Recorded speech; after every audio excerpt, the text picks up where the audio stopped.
Welcome to the LowCarbMD podcast. No one is beyond help. No one is beyond hope. As we have always said, we are bringing you medical information and cutting-edge science, but none of this is medical advice. Please seek out input from your own doctor.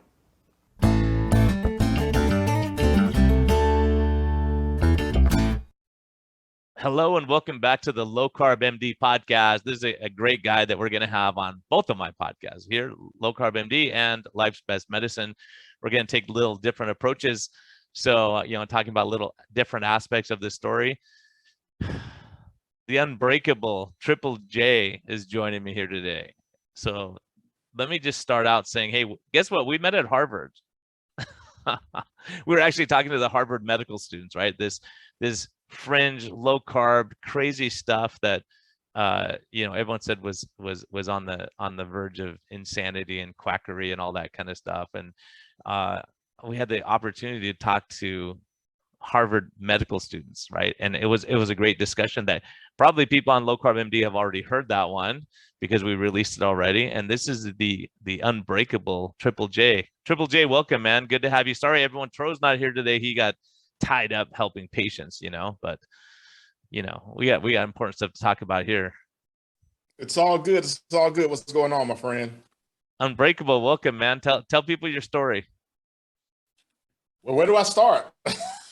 Let's start about how you got to where you said, hey, I got to make a change. I think and maybe how you crossed paths with Nick Norwich and how that happened. And we want to hear the whole story about how was it growing up? I mean, struggling with weight as a kid, and where did you get into adulthood, getting into health problems and all that stuff?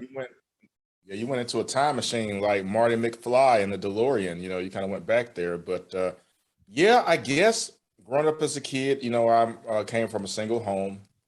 Mother raised me and my sister. And she did the best she could. As far as that goes, I had a great life. My mother worked hard. To raise us up, give us everything we needed and wanted. As far as eating goes, to be honest, I've been small as a child. You could actually equate me to a blow pop. I had a big head, skinny body, just running around, but eating wise, we just ate whatever, what I'm saying? I'm from the South. So down here in the South, we have a lot of different, things to eat here. So, fried chicken, mashed potatoes, mac and cheese, collard greens, cornbread, all that stuff. All kinds of sugary cereals, what I'm saying, growing up, milk, orange juice, all that kind of stuff, toast, all those kind of things that we thought were okay back then. We really did. I was eating that stuff all the time, grits and rice, all of that stuff. Yeah, when you're a kid, you could get away with it, right? You're probably athletic, running around doing stuff. And I mean, we're outside playing. The kids now, they out there on the PlayStation in front of the TV, but we were outside all day long, so we burned all that stuff off. It wasn't really a big deal. I didn't start really gaining weight until probably a little bit in high school. I could tell it was starting to come on a little bit then, after middle school, because I was still eating the same. I always would have like 2 starches with a meal. I would never have a vegetable and a starch. It was always, if I had fried chicken, I would have mashed potatoes and gravy on top of that and mac and cheese. That was my favorite meal. And so if you think about it, that's a lot of starch in there. I didn't know it back then. I really wasn't paying attention to it. I believe when I got married, I had, I was like about 220, and that's not bad for my size for 5'6". But what was crazy about that is that when I was in my 20s, that's when the weight started to come on a little bit more. Like mid 20s, going into the late 20s. So when I was married, you got your wife, right? And she's cooking all those great home cooked meals. I'm eating that. And I'm on the road as a Coca-Cola driver too. So I'm actually eating on the road as well. You know what I'm saying? So drive through, eating all those different stuff. The weight started to come on a little bit then. Start coming on pretty good by then. And so we'll fast forward just a little bit through that time and go to where I was at a crossroads in my life with a divorce that was coming up because we just, well, my wife decided at the time she didn't want to be married anymore. So I had to deal with that, which I didn't want that because of the way my mother raised me and my sister by herself. So my number one goal was when I get married, I'm going to be the husband, be the father, happily ever after, right? And it didn't happen that way. So I began to be very stressed and depressed about that whole situation because the one thing I wanted crumbled in front of me. And so as I began to go on after the divorce, I was just eating to kind of pacify my pain, you know what I'm saying, from the loss of my family. And so as I did that, it was just a cycle of self-destructive behavior, you know. I never dealt with the divorce and the pain and all of that. I never dealt with it. I was locking it away and just using food to make me feel better. As I did that, that was in 2008. And as I did that in 2010, I was diagnosed with type 2 diabetes. And so I was like, no, that's not me. There's no way that I have type 2 diabetes. I hear about people all the time that have diabetes. That can't be me. No, it can't be. So I went into denial about it. And as I went into denial, I kept doing the same things I was doing with the eating and just sleeping, depressed, I wasn't exercising, wasn't doing anything. And that went on for 11 years. 11 years. And so as we get to January 30th, 2021, I was laying in my bed on Saturday morning, and I'll never forget. I said that date because a lot of people are like, that's a specific date, you know, January 30th, 2021. What was so special about that? Well, number one, you know, in December of 2020, you know how we do all those New Year's resolutions we're going to do. We're going to eat right. We're going to be healthy. We're going to treat people right. We're going to do better the next year when the new year comes in. But here it was 30 days into January of the new year, and I hadn't done nothing. Still eating unhealthily, still depressed, still not exercising, still not taking my diabetes seriously. Yeah, I'm Still laughing because depressed. none of our listeners can relate to this, making New Year's resolutions, then not following through, right? Oh, no. No one has ever made a New Year's resolution. No. But what was crazy about that is as I laid in the bed, I was fed up with myself and how messed up I was and how I here laying in here 30 days into January, man, when are you going to get it together? You know, man. And then I started thinking about, man, look at all these years that you're still with this condition. You feel awful. And I felt awful in my body, like really bad that morning for some reason, just bad. And so I began to have the pity party, and I laid there and I said, well, you know what? What's the use? I give up. I'm done. Forget it. And I heard a voice from heaven. I'll never forget it as long as I live on this earth. And it was like, hey, how much longer you gonna lay there and kill yourself? And I rose up out of my bed and sat at the edge of my bed in fear for the first time in my life. And I was scared. I knew that that was God speaking to me, number one. And number two, I knew if I didn't do something today, I wasn't going to be around here much longer. I knew it. I felt it. I felt death in my room that morning.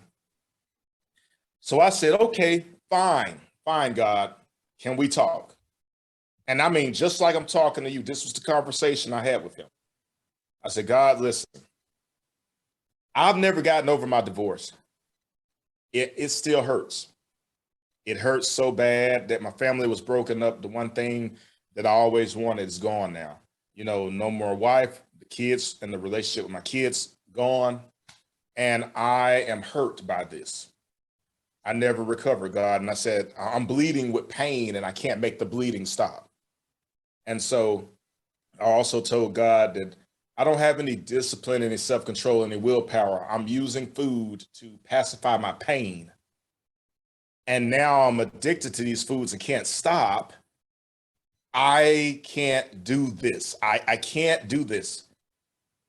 But I said, for some reason today feels different. And today I feel like if I turn to you, some things are going to change. I feel like today, if you help me, I can do this.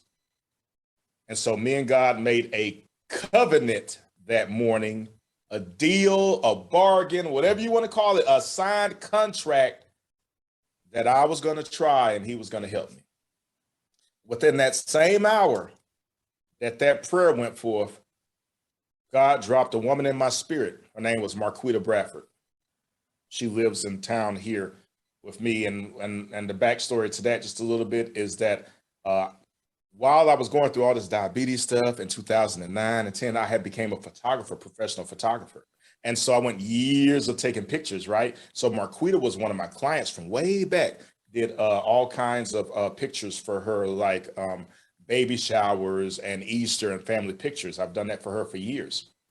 But a year before this date, January 3rd, 2021, a year before this date, I had watched her on Facebook doing something called keto. And so I didn't know what keto was, but I knew she was losing weight. I mean, it was melting off of her. And so I was like, well, this was a year ago. I said, oh, it was a year before that. And I said, well, she's doing something. Maybe I can try what she's doing. So I contacted her and asked her about it. She gave me her book, and I had her book, and I was looking into the book. And what was crazy, the book, I said, where's my mashed potatoes at? Where's my mac and cheese? What kind of book is this? You know, fathead dough crust for, what is this? You know, all of the dishes didn't have any pastas, any rice. I was tripping. I said, what is this book? And so I put it in my locker at work and forgot about it. I said, I ain't doing this. And not only that, I went to the doctor after I got that book from her and talked to my endocrinologist. If I'm saying it right, you know how to, the diabetic endocrinologist, doctor. Yeah. I got a Southern slang, y'all. Y'all forgive me, okay? So I talked to the diabetic doctor and I said, hey, do you think that keto would work for diabetics? You know, I have a friend that's doing keto. I might want to try it. Oh, no. That's going to kill you. You can't do that. It's going to mess up you. You're going to have a heart attack, all the stuff the doctors were telling me. So it scared me. So between that and me having the book and didn't find anything interesting that I wanted to eat in the book, I said, hey, I'm putting this in my locker, forgot about it. So we fast forward a year later to what I'm talking about. And so I was like, man, do I really reach out to her because I wasted her time a year ago? Is she going to really accept me and kind of help me now that I'm serious, I guess now? Is she going to reject me because of me ghosting her for a year? So I reached out to her and I texted her. I said, hey, you know, I'm this Triple J, I'm serious about doing something about my life. I'm hurting real bad. I want to just see if this thing you're doing is going to help me. And I was waiting. I said, oh man, she gonna say no. She gonna say no. I said, oh my goodness, oh my goodness. And she said, sure, Triple J. When do you want to start? And I said, well, I was like, really just kind of like, okay. So she didn't reject me. Okay. I'll start. There was a Saturday. Now remember this now. I'll start Monday because your book is at work in my locker. I don't have anything in front of me to start. That, you know how we do, automatic excuses. And she said, no, Triple J, we're starting right now. I said, right now? She said, right now. I'm going to text you 2 recipes to go to the store. We're going to go to the store and get enough food for 2 recipes. It'll get you through to Monday to get back to your book. I said, really? She said, get up now. Right now, let's go to the store. I got up. I said, you going to the store with me? No, I'm at my son's basketball game. You're going to the store. I'm going to be texting you. So I went to the store. I went to Aldi's, like, for the first time ever. You know, I was like, I thought it was a weird store. It had been built for a while. I said, that's a weird store. But I went inside of Aldi's because she told me to go there. Got my ingredients for my first meal. It was taco soup. I'll never forget it. I got the stuff. I took a picture of it because I wanted her to see I was serious because I wasted her time before, right? So I took a picture of it, of my cart, sent it to her. Hey, I'm serious. I'm in the store. I'm getting the stuff. Have mercy on me. I'm going to do this. I went home. I cooked it, followed the directions, smelling good in the kitchen. I was like, Brian, it was smelling good. I thought I was doing something. I said, it smells good in here. Okay. And I said, yeah, but all health stuff don't be tasting good. Oh my God, it's going to be nasty. That's a trick. But when I tasted it, I was like, wow, wait a minute. This is amazing. And I said, this can't be right. Nah. So I called her. I said, hey, you sure this healthy, girl? This soup tastes good. She said, Triple J, I promise you, this soup is healthy. It's not going to hurt you. And I said, if all of the foods are going to be tasting like this, I think I can do this. Do this. And so that same day, in that same hour, she said, hey, I need you to download this app, okay? I said, what app? I already got enough apps on my phone. Well, you delete some stuff and make room in this app or in your phone for this app. She said, it's called Clubhouse. I need you to download it. So I downloaded the thing and whatever. And she said, join this group called Keto for the Soul. It's going to have a community of people that are just like you on a journey of trying to change their health with different health conditions, and they're doing great things. They're inspiring. They're going to motivate you and encourage you. So I did that, and I joined Clubhouse the same day and joined that community that she told me about.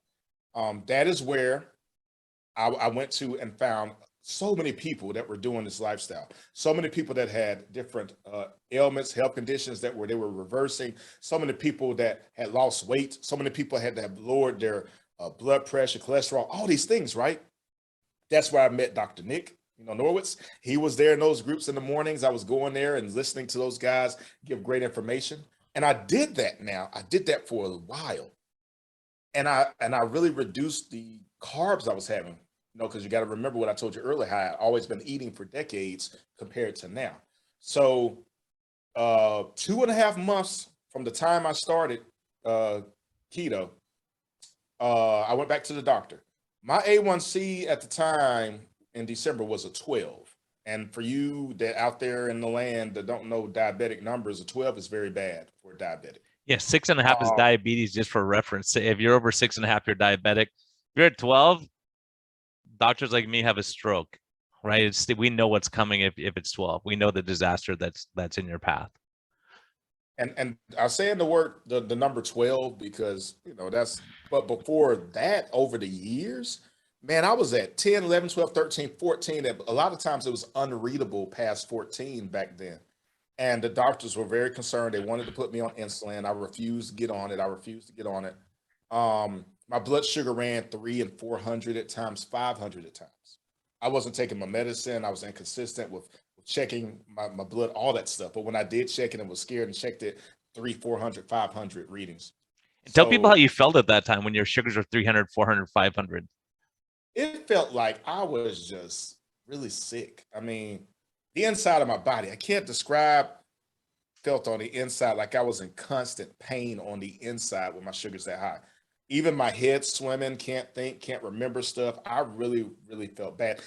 Inflammation everywhere on my body, especially on my left side and my left leg. It was very inflamed. And blurry vision and peeing all the time and hungry all the time. I tell you, going to the bathroom, man, I couldn't sleep at night because I was always back and forth to the bathroom. I could never get a good night's sleep, And that affects everything too, by the way, everyone listening. Sleep is huge. If you're up peeing all the time, one of my patients, Triple J, you'll like this, he's an attorney, and he came in and said, hey, there's something wrong with my prostate. I'm like, he goes, I'm peeing. I can't be in trial. I have to leave every 10 minutes to pee. And he was convinced it was his prostate. I said, well, let's check your sugar. The sugar's 450. I said, it's not your prostate, it's your sugar. So we got his sugars under control. And he goes, Doc, he never understood. I mean, he finally understood because I would tease him, but he came in and he goes, Doc, whatever you're doing, it's working for my prostate. I go, prostate is not that. He was convinced it was his prostate that was the problem, but he was peeing all the time because his sugar, he probably was trying to get rid of that extra sugar. And he goes, yeah, I don't pee at all anymore. I feel great. It's just so funny, right? So that's what you were going through also, and that's pretty common. Yeah, and I, even before before I was diagnosed with type 2 diabetes, I was going to the bathroom a lot then. And so I knew something was wrong, but I was scared to go to the doctor. And, but what's crazy about all of that, and remember the numbers that I gave you, 2.5 months of doing the lifestyle I was doing, which I was just reducing carbs. And I stopped eating a lot of processed foods. I started cooking in my kitchen.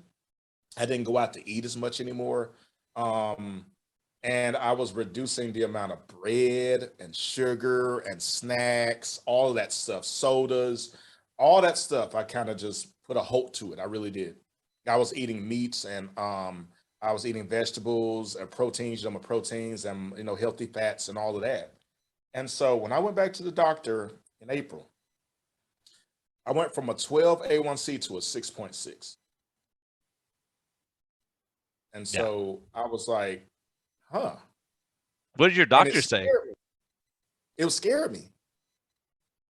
I was like, really? That can't be right. All this time I've been doing all this other stuff, trying to do Weight Watchers and trying to do these other fat diets, Slim Fast and all Jenny Craig, all this other You stuff. name it.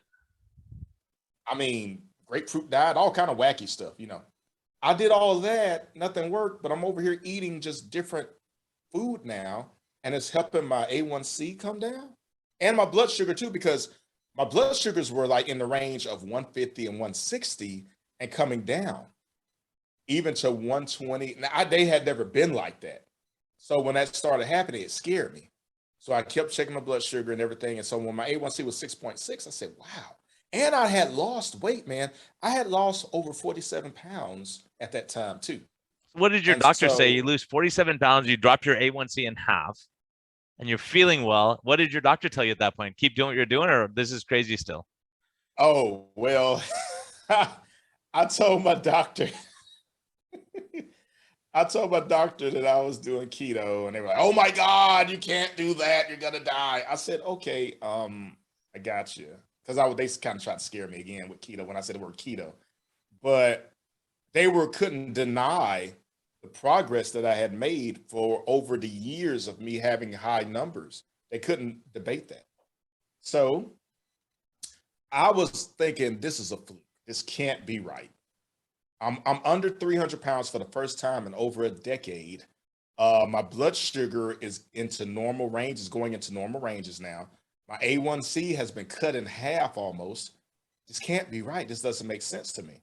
So I said, I'm going to stay on it 3 more months. We'll see. So July 30th, 2021, I made a doctor's appointment on purpose. That was 6 months from the time I started. I went back, and I'm going to tell you something, Brian, just to give you an illustration of this. I got up. I've never been happy to go to a doctor's appointment in my entire life. But that day I was happy because I knew I had done some work, and I said, I'm going to go in here. Something special is going to happen today. I got up, Brian. I had my old nice shower, got my clothes on, had on my nice Steve Harvey linens and my Stacey Adams shoes, and I had on my good smelling cologne. And I went into the doctor's office and I was smiling. They said, Mr. Johnson, hey, you're so happy today. I said, I have nothing to frown about. And so they sat me down and I waited in the waiting room, and I was with anticipation. I had never been like that, going to a doctor's appointment, especially a diabetic doctor. And so I went in there. They took my A1C. I was sitting there waiting, just chomping at the bit. Give me the number. Give me the number. It's got to be good. Got to be good. Got to be good. Come on. And they said, Mr. Johnson, do you know what your A1C is today? And I said, the way that her voice sounded, I said, oh my God, please don't tell me it's messed up again. I said, well, tell me. I've been working hard. It better be good. And she said, Mr. Johnson, your A1C today is 5.5. And I said, okay, well, what does that mean? Because remember, I told y'all I didn't know about diabetes, didn't want to know about it. I was depressed, didn't want to learn about it, none of that stuff. So I didn't know numbers. So she told me, well, Mr. Johnson, we can't say cure in the doctor's office, but what we will say is that you put your type 2 diabetes into remission, because your numbers, you're no longer a type 2 diabetic or even a pre-diabetic. So we're going to say you put it into remission. And that day was a special day for me. Yeah, that's something, man. I got goosebumps all over talking about it because, just hearing this, like, you give hope. That's why I wanted to have you on. And, in this podcast, I personally think we got away from stories like yours. We started talking to the scientists. We started talking to the experts. And that's not what this podcast was about to start with. But to hear a story like yours, because someone out there, a lot of people out there who have lost hope, they're laying in a bed, they're using food as their comfort, they're disappointed with themselves, they feel like they're a failure, their relationships are falling apart. And to hear your voice and your story, and to hear your passion and your excitement and how it was and what is possible, people need to know that's possible instead of saying, no, that's crazy, don't do it. Don't do it. It's good. When your A1C is 12, there's nothing more dangerous to your health than having an A1C of 12, 14, sugars in the 500. When you look at blindness and amputation, that's why Tro and I are so passionate about what we do, because of people like you that we say, oh man, if you buy into what we're doing, we can help you. And you helped yourself. And the Lord played a role and says, hey, look, and you have a friend who's going to say, no, we're not starting Monday. We're starting now. I mean, you made the covenant, like, as you said, we're doing it now. And the Lord works in these ways where people come into your life and you say, why is it? Right. And so maybe there's a work going on now where someone's going to be laying in their hospital bed. And trust me, we've had several people that were in the hospital bed, just about to get amputations, and they changed their lifestyle. Now they're off all their meds and they're doing great. And it's so crazy for people to hear that. They just can't even understand it. Doctors cannot understand it. Your doctor's sitting there like, what the heck did this guy do? And sees you, but here you are. Yeah, and I don't know if I get in trouble for this next part. So disclaimer to everyone of what I'm about to say. This only applied to me. Please do not do what I did. So we're in the doctor's office talking because they're amazed. They're like, what the heck did you do? Because they're looking at my history and now they're looking at what's in front of them now. So they want to know what I did. And so I told them, well, I remember from talking to them before, don't say the word keto. So this is what I said. Because technically, let's throw labels out of the way. This is what I told them. I'm eating more whole foods, doc. I'm leaving the processed foods alone. I'm stopping eating all these carbs and sugar. Drinks, I had to leave them alone. All of my cakes and honey buns and Twinkies, I had to leave all that alone, doc. And I'm stopped eating all that stuff. And I'm eating vegetables. I'm eating lean proteins and healthy fats. And I'm eating that. And the doc said, well, man, that's great. You keep doing that. And so I had to strip away the label and just tell them what I was doing. Get away from labels and tell them exactly what you're doing. And that's what I did. They were fine with that, right? Isn't that funny? So, it is amazing, the label, because if I go and say I'm keto, the doctor flips out. If I go, yeah, I'm doing a modified Mediterranean diet, right? I just cut out the pasta and the bread, but I'm eating the salmon, I'm eating the fish, I'm eating the vegetables. Is that okay? Yeah, that's great. It's hilarious. You're doing the same, you're eating the same thing, the same food's going in your mouth, but if you call it one thing, everyone freaks out. If you say, hey, I'm just eating real food, whole food, that is such a great point to tell patients, to tell their doctors. Don't say the word keto. Trust me. Just go in and say, hey, I'm eating real food now. I stopped eating the processed stuff. Is that okay, doctor? Oh no, you're gonna die if you don't eat processed foods and honey buns. Really? It's insane, isn't it? That was great about that, Brian. I just told them the truth. I didn't label it. Told them the truth, and they were fine with that. And so the next part is the part I have a disclaimer on. So we start talking about our medicine, and I said, well, doc, I must be honest with you. I kind of stopped taking my medicine in February. And they said, what? Who told you to do that? Oh my God. I said, well, doc, I said, I was doing an experiment on myself. This is my body, right? They said, yes. I said, okay. Well, I wanted to do a small experiment to see if I was right. I said, I started checking my blood sugar every day religiously for 3 times a day, really 4. And I started taking my blood sugar when I first wake up, 2 hours after breakfast, 2 hours after lunch, 2 hours after dinner. I did that as an experiment to see if I was right about what I was doing. And I said I was using food to bring my blood sugar down. And I said to myself, if I'm doing this with food and I'm limiting my medicine and now I'm not even taking it and it's still working, let me just see if I can keep eating the food and see what happens, right? And so the doctor said, so you're telling us this is a natural A1C and you haven't been taking any medicine since February? I said, yeah. I said, honestly, I'm telling you that. And they said, well, Mr. Johnson, we can't argue with you today. If you're doing this amazing stuff with just food, we're just going to take you off all your diabetic medicine. And that's what they did that day. You'd already done it, so it didn't matter. It was just a technicality at that point. Officially taking you off, but you were already off anyways, right? Yeah, it's amazing. Yeah. I mean, it's almost like this just me on faith now. I have my medicine and I was looking at the numbers, right? And I said, why don't you trust God that he can heal your body? I didn't know what I was thinking in my brain. It just came to me. And so I laid all my medicine on my cabinet, on my shelf. And I said, you know what? I'm not touching y'all no more. And I How many medicines were you on back then, Triple J? Huh? How many medicines were you on? Dude, I was on at least 4 diabetic medicine. One of them was a injection thing, and the rest of them were pills. And I was just convinced at that time in February that God was going to heal my body. But I didn't know how, but I just had a feeling that he was going to be with me for some reason.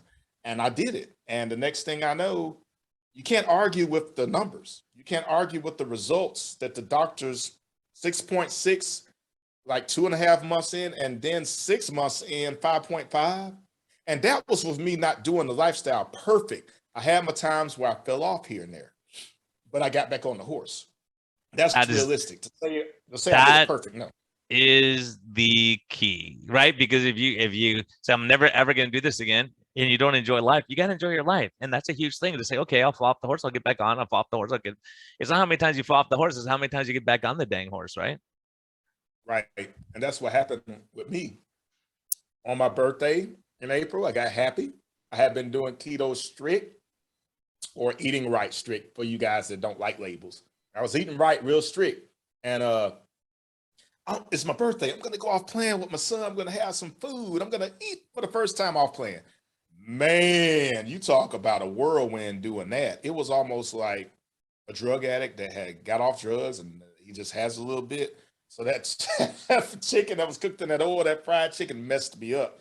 I was off plan for a while. I was messed up. My coach had to get with me, and Marquita became my coach. So she was like, hey, let's get us a carnivore reset. Let's get your body reset from all this junk you've been eating, and let's get back on track. And so I was able to get back on track. And there have been times that I've eaten off plan and came back on.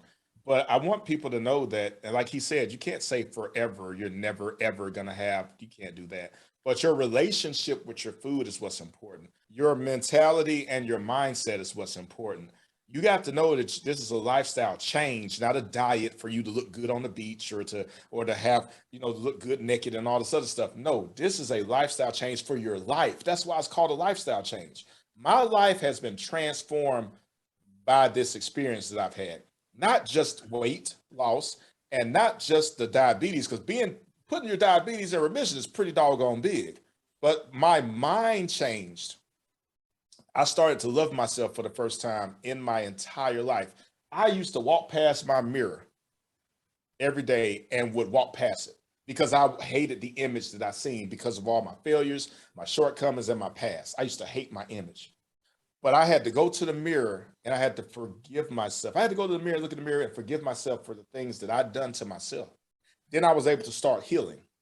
Then I was able to start pouring into myself affirmations and pouring into myself hope and love. Myself, I had to become my own biggest cheerleader. I did.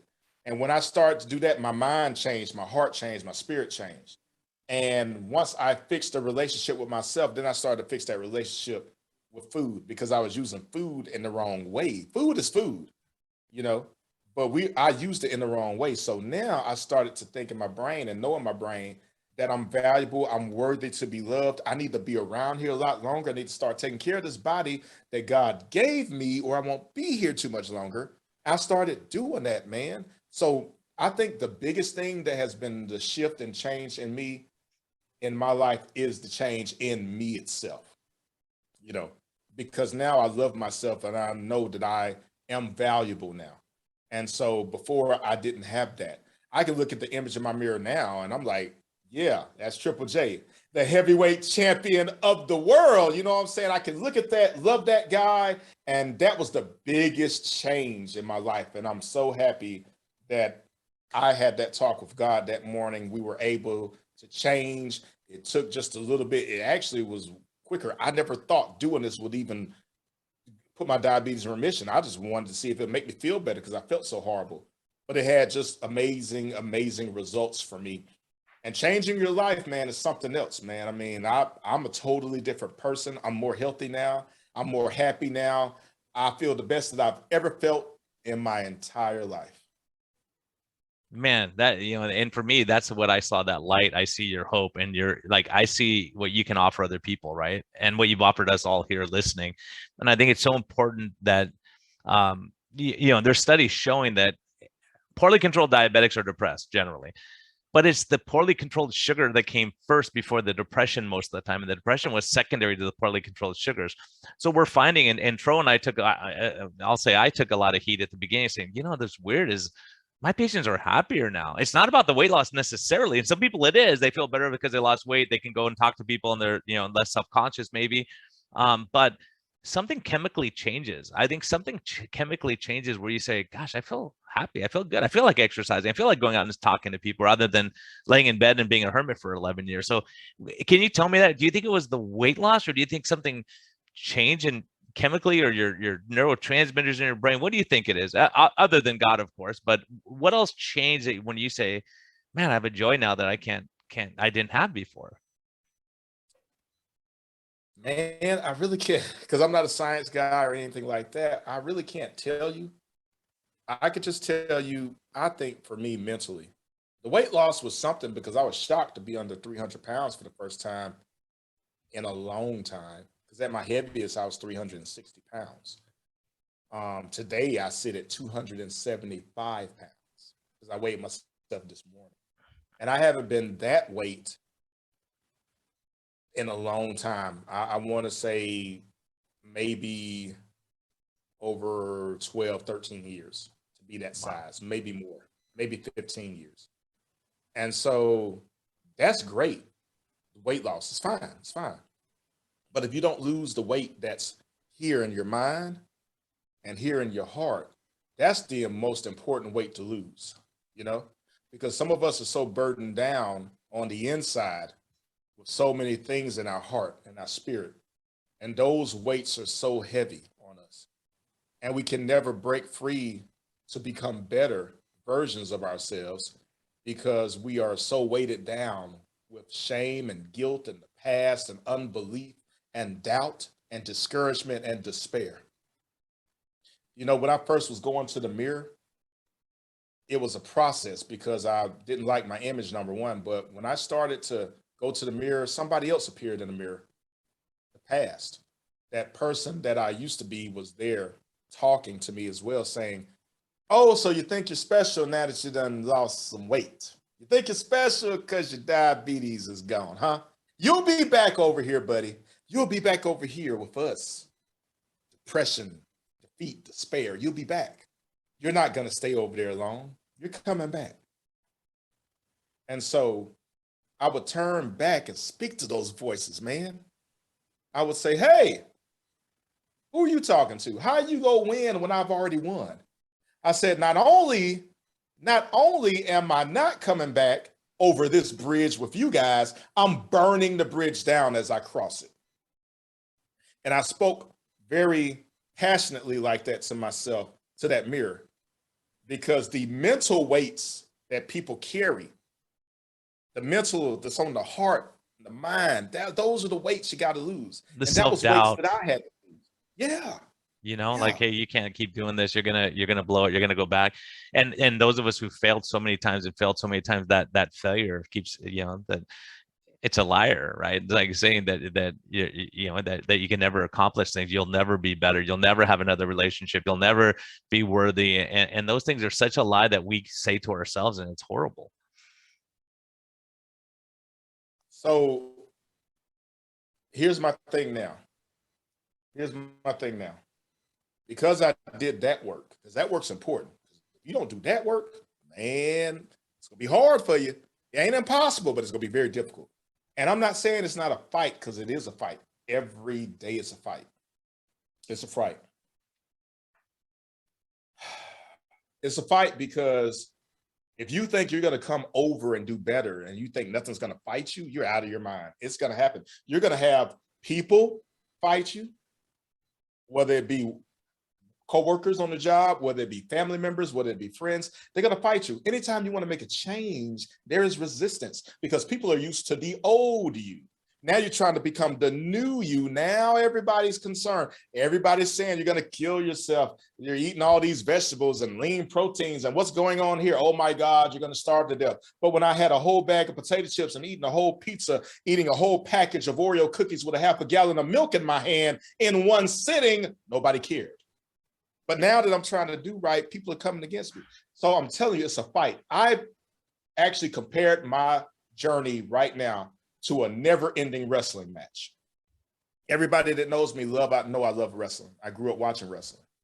But it was like I was wrestling the person in the mirror. a constant struggle every day. And so that's why I used to get up in the morning, and I still do, and I say, hey, Triple J, let's go out here and conquer and dominate today. You know why? Because you're the heavyweight champion of the world, baby. Let's go out here and get it. I would hype myself up. So it's almost like I was fighting every day. I was the champion. I had to win every day. Every day that I woke up, I told myself, you already won. You're awake. You're a champion. Now you got to go out here and dominate and win and conquer today. You got to do it. So that's my story right there, my friend. I'm sticking to it. Yeah, man. And yeah, I got to ask you, like, how is life different now than before? How is it that people view you, treat you, your relationship with people? Do you feel like they're easier to get along with now, more positive? What do you think? Like, if looking back at your old self before you started this journey, like what do you think's changed the most? What do you appreciate the most out of this? You know what? What do I appreciate the most? Yes, I love questions like that. You know why? Whenever someone asks me that, I'll tell them the number one thing that I'm grateful for is to be alive every day. Because by what the doctors told me over the years, the damage that I've done to my body, I'm supposed to not be here right now. Because I walked around with some dangerous numbers for years, man. And for me to have grace and mercy be with me every day, and for me to wake up and to have the opportunity in January 30th of 2021 to be able to change, and then to be able to make progress and see the progress, have faith, build the faith and belief in myself because of what I was doing, what I was seeing. That was just the biggest, man, I'm telling you, just to be able to wake up every day now, because so many people take it for granted about waking up, man. They take it for granted. People are leaving here every minute of the day. And here we are with the opportunity to be alive. And I said that right there is the most precious thing that I can have. And so I don't take that lightly anymore. Me talking to you today, I do not take that lightly because I'm really not supposed to be here according to what I've done to myself. But look at me now, baby. I'm healthy. I'm getting stronger and stronger every day. I'm fighting. I'm winning, baby. And I'm the champion, baby. And that's how I feel about this whole situation now. You know, it is a fight. It's a never-ending fight. And I'm going to keep on fighting to the end. And you were at the verge of just giving up and saying, I'm done. That's it. Right? No more. I mean, when I tell you I was done, I said, I'm done. It's no use for me to keep going now. I'm done. And that's when God spoke to me because he knew I was done. I had already said it. I was like, I'm done. Yeah, it's amazing. So God it's crazy because if I didn't listen to that voice that morning, my goodness, where would I be? If I didn't come to myself and try to change that day, where would I be?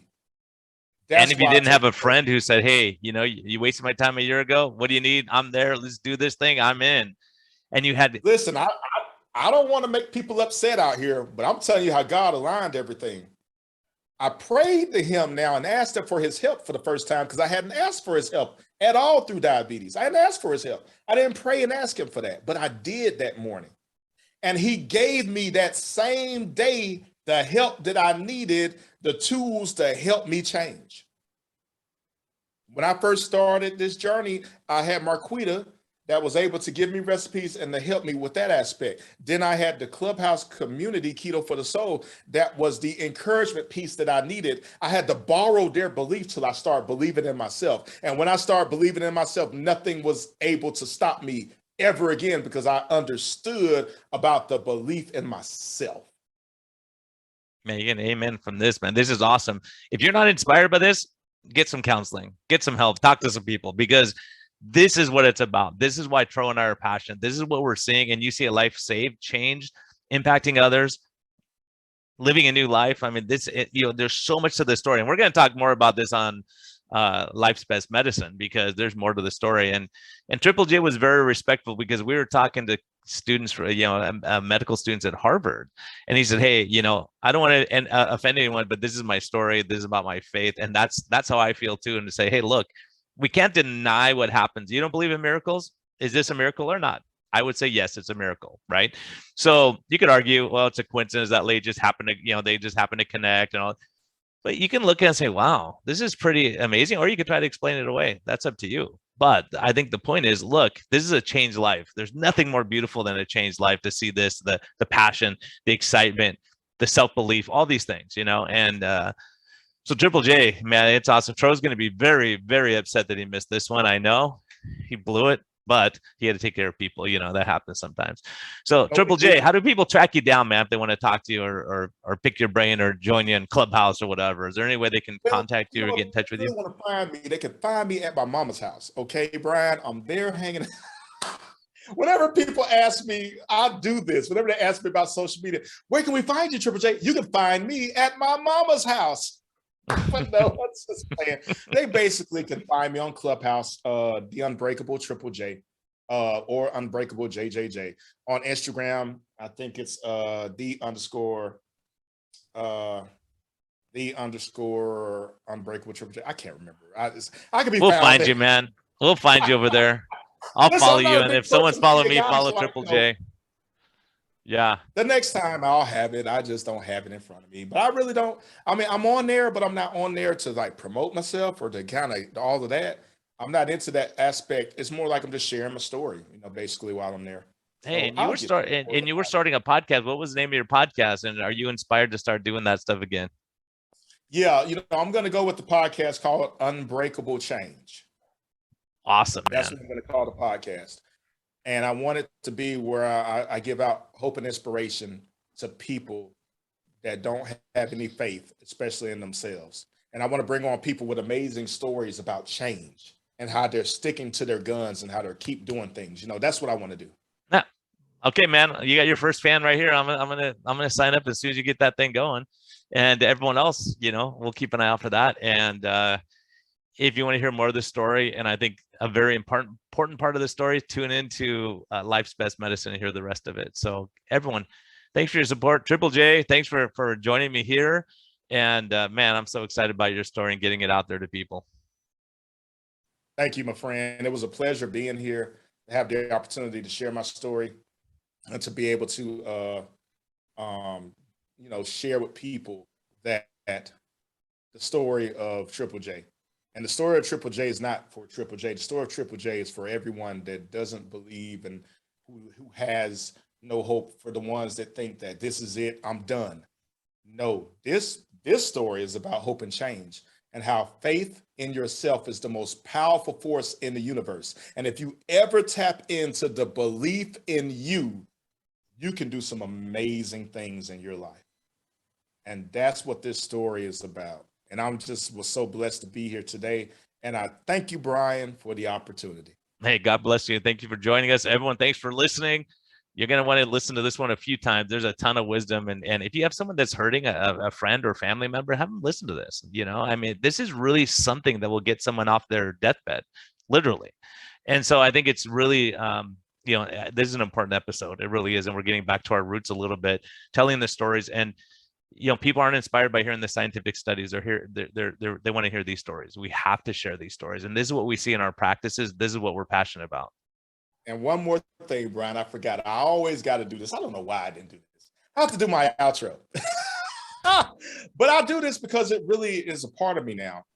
And whenever I get done speaking or saying something, I always say that I am your reigning, defending, undisputed heavyweight champion of the world. And that's the bottom line, because the unbreakable one said so.